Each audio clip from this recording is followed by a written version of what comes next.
Good morning guys. So guys, for today's video, bubunutin natin yung aking kamuting kahoy kasi hindi maganda ang tubo niya. At saka mayroon akong itak. Putulin natin yung kamuting kahoy. Ayan, tingnan nyo, di ba? Hindi maganda. Payat na iwan. Puputulin natin yan, bubunutin natin yan para taniman natin ng bago.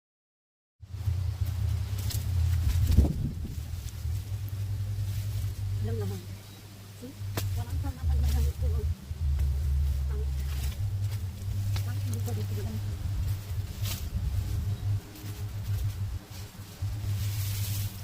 Walay. Walay din.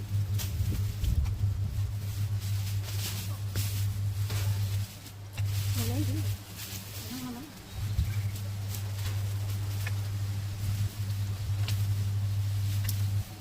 Ito lang naman.